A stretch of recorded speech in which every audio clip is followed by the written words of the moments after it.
joxe ak ba waxee uti li ma ci def ma ne ko réer a ngoog war a jëm penk uti saw loolu mooy réer dafa metti munu ma xoolal ma béjjën bii ma ne ko waaw munu ma li ma ci daj pour mun ko am te léegi nag ma ne ko waaw mu ne ma béjjën ma ne ko léegi béjjën lu ñu waxoon munu ma dañ ma ne woon daal na lay féete sa wetu ndeyjoor waaw léegi nag munu ma loolu dina ma ne ko léegi kon yow da nga ko doon bokk rek munu ma am na bëgg na grave boobu sax boobu de kon bi bokk am mu ne ko demal ci bopp lal bi am na benn ndomb bu xonk fu nekk indi léegi mu dem indi ndomb gi bi mu ñëwee mu ne ma temps bi ñu soog a dëkk fii agresseurs yi dañoo bëri woon benn sëñ ñu pël ñëw fi bi mu ñëwee mun ma koñ bi jigéen ñëpp la utal ndomb gi nee na bu la agresseurs yi sorge rek da nga koy peese rek nga ni samba seetal loolu rek seetal ma boobu affaire quoi nee na nii nga koy def quoi da nga koy bës ba mu dëgër nga ni samba waaw seetal loolu te mu ni ma koñ bi yëpp a xam koñ bi yëpp kon pour wax la ni te ñooñu ay jullit lañu kon nit ñi dañ leen war a yee ci tawhid doomu aadama dañ leen war a yee ci wéetal yàlla subhanahu wa taala nit ki mënoo ko defar mu nekk jullit te fekk amul tawhid boobu nag ci lañ leen di woo moo waral lii tey moo waral lii lu garaaw la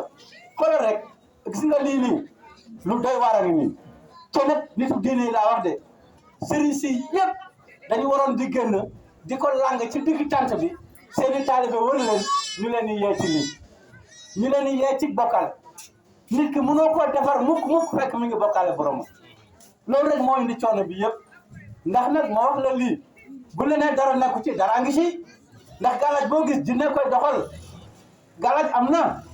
galaaj boo dajee borom galaaj nga naan ko galaaj amul du la dégg mais da nga ko naan galaaj am na ba bu ne waaw galaaj am na nga ne ko lu koy doxal loolu mu doon loolu mooy jinne du matière énergie la moo tax muy mën a dugg nit ndax ñoo ngi ko bind ci leeru safara bu tàng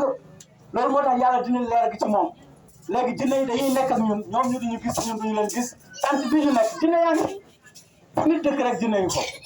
waaw fu nit dëkk rek am na jinne koo gis muy dem rek am na jinne yu koy topp di ko jéem a tànte ci côté Iblis lay doon c'est comme Mouhamed moo ci mënte woon a mucc xaajantuma ak ñun Mouhamed nekk na ci daaraam ndekete jinne yaa ngi jàng ci moom te yëgu leen sax jinne yaa ngi tuub ci moom te yëgu leen sax jinne yaa ngi tafsir ci moom te yëgu leen sax mu ngi noonu alxuraan moo wàcc xamal ko waxuma laa kon ñun simple yi loolu la incha allah moo tax nit day gëm yàlla ànd ak wóolu ko affaire gàllaaj kenn du ne amul de am na waaye nag bu jafe-jafe amee dañ koy dindi loolu moo waral loolu léegi nag nga ni ma man su ma tekkee sama gàllaaj nu may def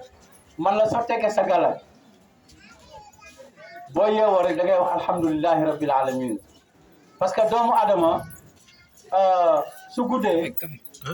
booy tëdd da ngay mel ni maanaam nit kuy dem xare ndax ni nga tëddee noonu dafa mel ne juróomi nit waaye dina am ñu dul yeewu dina am ñoo xam ne dañuy yeewu fekk la ñu dee te reer nañ ba suuf am koo xam dañ koy yee yóbbu ko hôpital